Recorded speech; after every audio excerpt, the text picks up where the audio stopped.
இந்த செங்கல் ஒன்று ஒன்றும் என் வேர்வையில் சம்பாதித்தது அப்படின்னு நான் சொல்கிறாரு.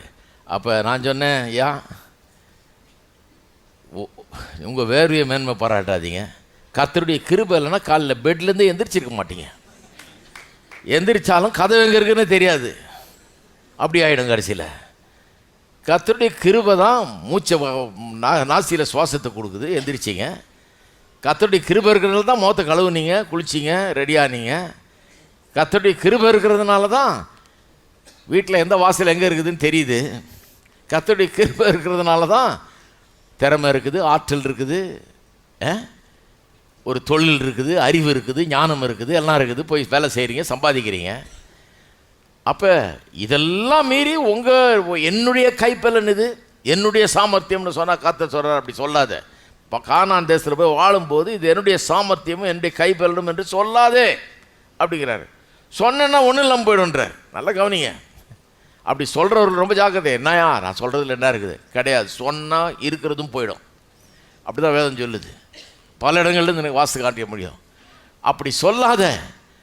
போய் நல்லா இருக்கும்போது, நல்ல அறுவடை வரும்போது, அம்பாரங்கள் நிரம்பும் போது, அந்த களஞ்சியங்கள் நிரம்பும் போது, ஆலைகளில் திராட்சரசம் புரண்டு ஓடும்போது, இது கர்த்தருடைய தயவு, கர்த்தருடைய கிருபை எனக்கு இதை செய்திருக்கிறது.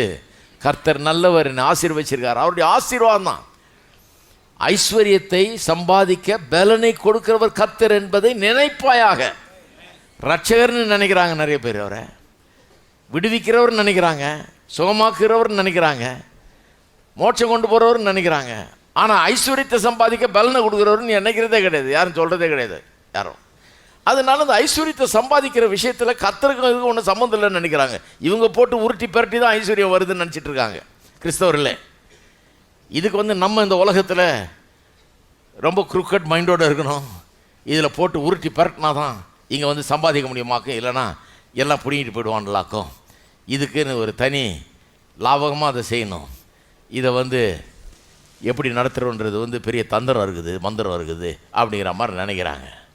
நான் சொல்லுகிறேன், கர்த்தருடைய ஆசீர்வாதம் தான் ஐஸ்வர்யத்தை தருகிறது. அவர் அதனுடைய வேதனையை கூட்டார். எங்கேருந்து வருது ஐஸ்வர்யம்? கர்த்தர் உங்களை ஒருவேளை ஐஸ்வர்யத்தை கொடுத்து ஆசீர்வச்சிருந்தாருன்னா நான் சொல்கிறேன், தினந்தோறும் அவரை நினையுங்கள்.